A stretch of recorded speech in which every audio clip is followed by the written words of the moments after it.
Welcome to the Chapter 12, Quiz Number 2 review, answer key explanation, focusing on sections 12.4 and 12.5 for Algebra 1.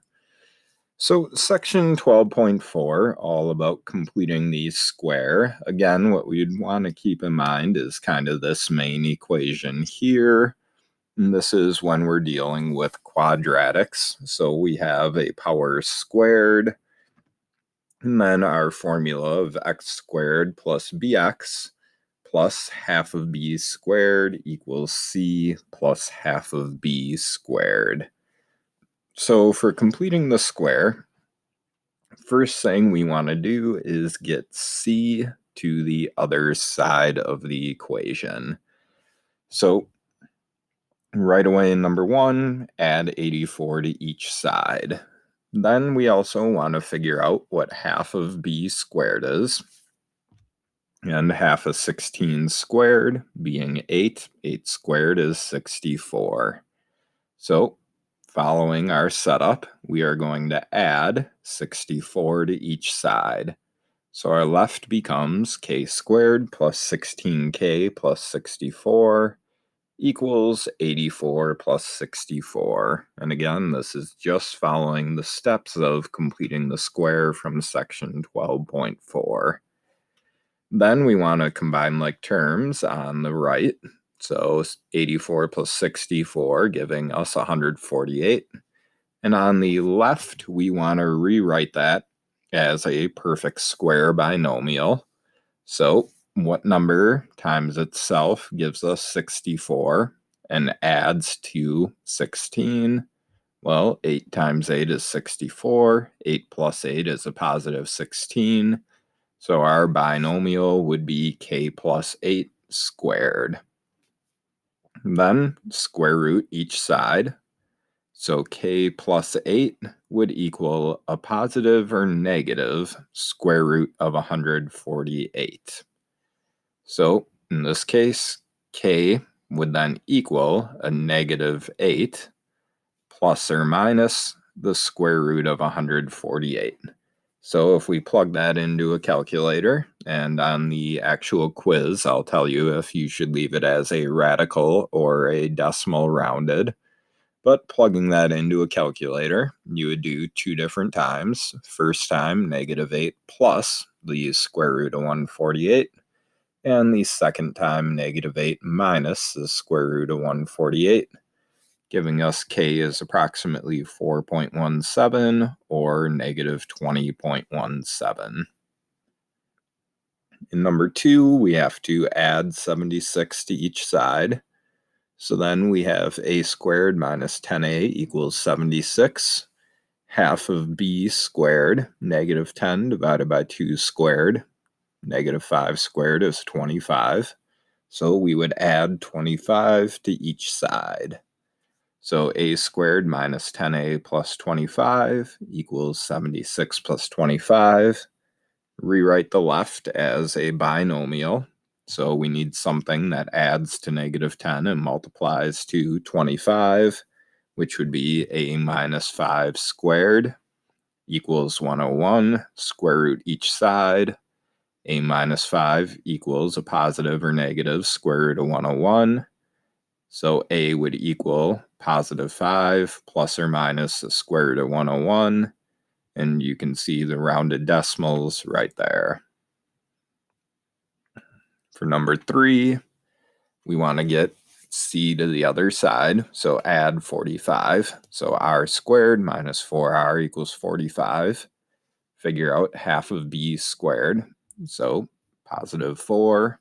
So we're going to add 4 to each side.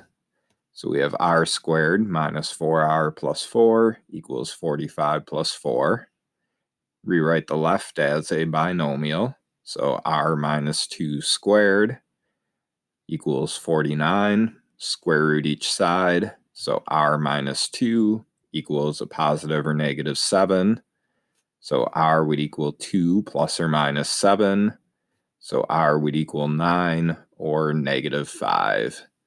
And we could write it like I did up here with the word or if we put it inside a set of curly brackets, with a comma in between means the same thing.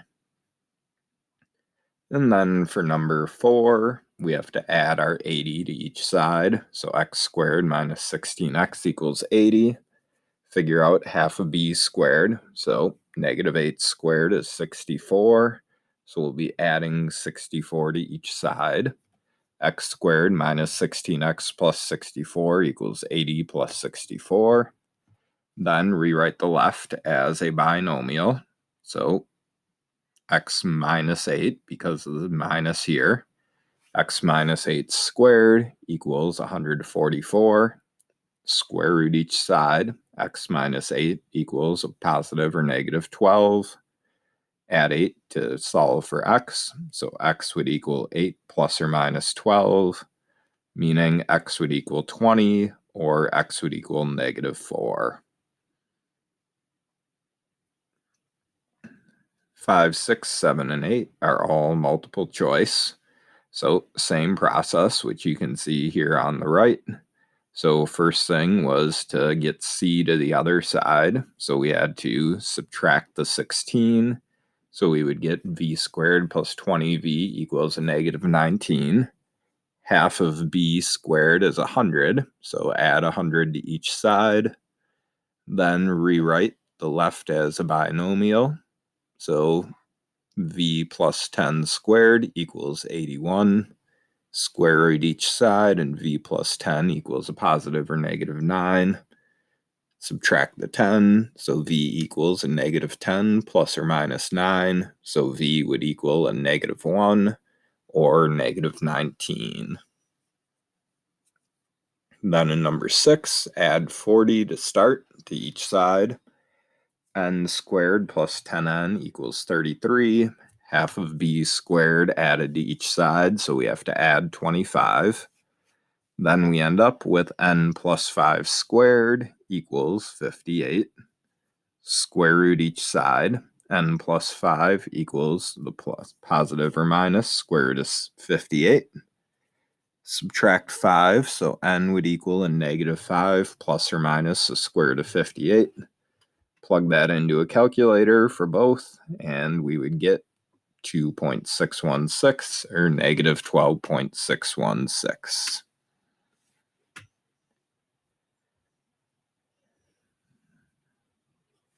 7 and 8, same process. So 7, add 23 to each side. Then we end up adding 36 to each side due to half of b squared, so half of negative 12 squared. Then rewrite the left. R minus 6 squared equals 49. Square root both sides. R minus 6 is positive or negative 7. So add the 6. R would equal 6 plus or minus 7. 6 plus 7 is 13. 6 minus 7 is negative 1. So D 13 or negative 1. And in number 8, going through the same process, you can see the math here on the right. We end up with a negative 9 plus or minus 10, giving us 1 or negative 19. Now in section, not 7.5, but 12.5, we're looking at the Pythagorean theorem. So simplified version, a squared plus b squared equals c squared.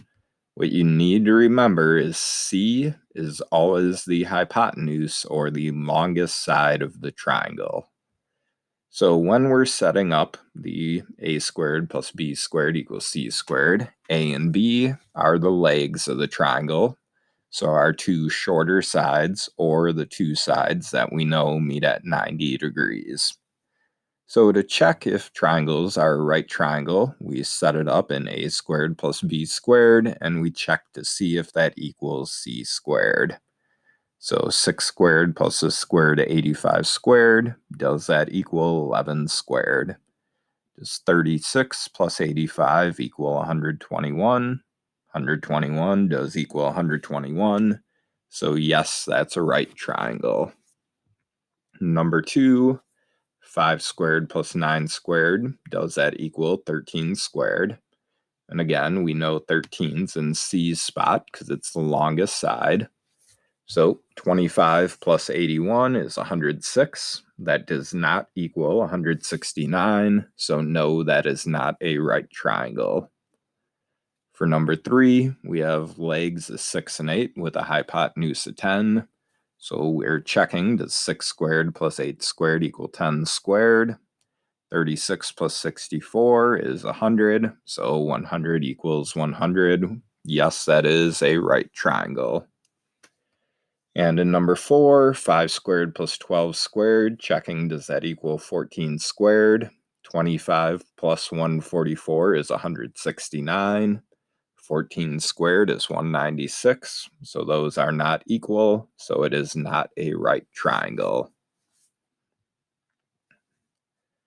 And then for our last few problems in this section, again with the Pythagorean theorem, we want to find the missing side of each triangle, round the answers to the nearest tenth if necessary.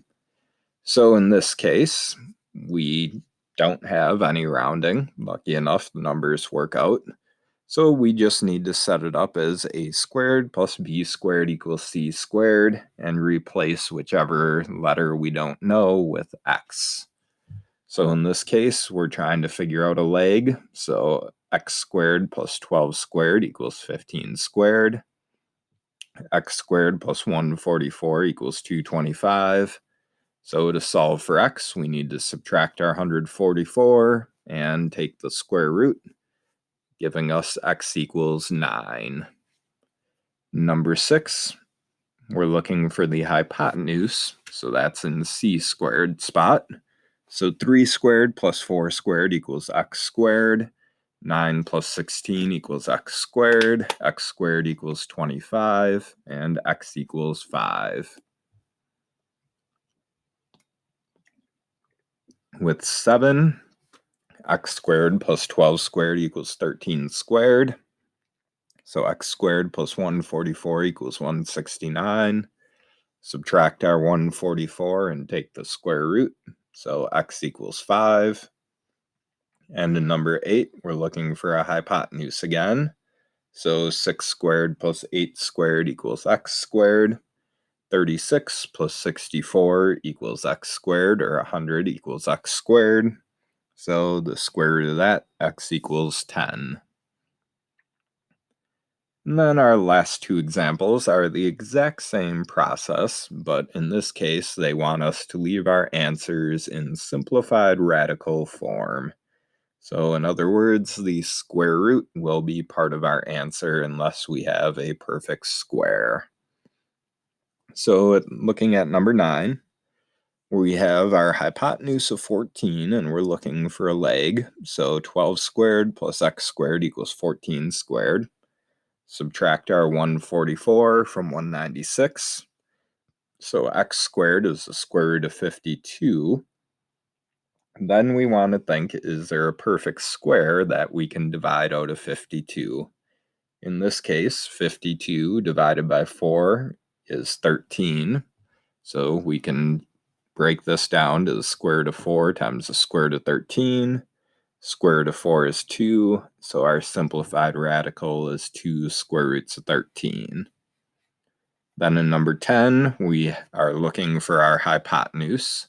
So 7 squared plus 10 squared equals x squared. X squared equals 149. So x is the square root of 149, which in this case has no perfect square factors. So our simplified answer is just x equals the square root of 149.